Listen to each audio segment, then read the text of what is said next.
আপনারা জানেন সময় সংক্ষিপ্ততার কারণে আমি বেশি কিছু বলতে চাই না। আপনারা জানেন 1940 সালের লাহোর প্রস্তাবে মুসলিম সংখ্যাগরিষ্ঠ অঞ্চল সমূহকে একটি মাত্র মুসলিম রাষ্ট্র ঘোষণার সেই দাবিকে সামনে রেখে 1947 সালে 14 আগস্ট পাকিস্তান নামক একটি রাষ্ট্রের জন্ম হয়। আপনারা জানেন সেই ইসলামিক পাকিস্তান নামক রাষ্ট্রের কোন সংবিধান প্রণয়নে তারা 56 সাল লেগেছে এবং সংবিধান প্রণয়নে ব্যর্থ হয়েছে। এর ফলশ্রুতিতে বিভিন্ন বৈষম্যের মধ্য দিয়ে 1971 সালে বাঙালিরা এই দেশের মানুষ, এই দেশের 92% মুসলমান, এই দেশকে মুসলমানদের আশা আকাঙ্ক্ষার জন্য এই দেশকে স্বাধীন করেছিল।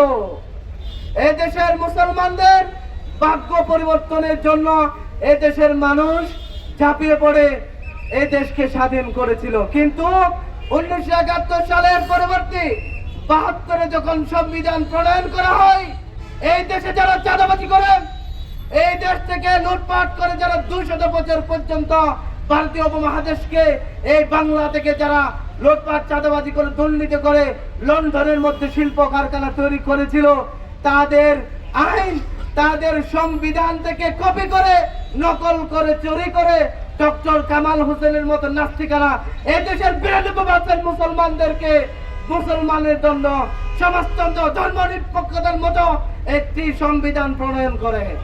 এর পরবর্তীতে ফলশ্রুতিতে আমরা 54 বছর পর্যন্ত এর সুফল, এর কুফল এই মুসলমানদেরকে ভুক্ত হয়েছে। 54 বছরের পরবর্তী 24-এর জুলাই গণঅভ্যুত্থানে এদেশের মানুষের আকাঙ্ক্ষা ছিল এই দেশের মানুষ একটি কোরআন সুন্নাহ ভিত্তিক একটি রাষ্ট্র গঠন করবে।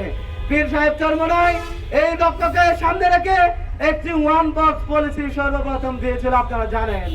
সুতরাং এই ওয়ান বক্স পলিসির প্রবক্তা পীর সাহেব চরমনাই এই দেশের মানুষের ভাগ্য পরিবর্তনের জন্য, ইসলামী শরিয়ার মধ্য দিয়ে একটি কল্যাণ রাষ্ট্র প্রতিষ্ঠার জন্য এই দেশের মানুষকে ওয়ান বক্স পলিসি দিয়েছিল।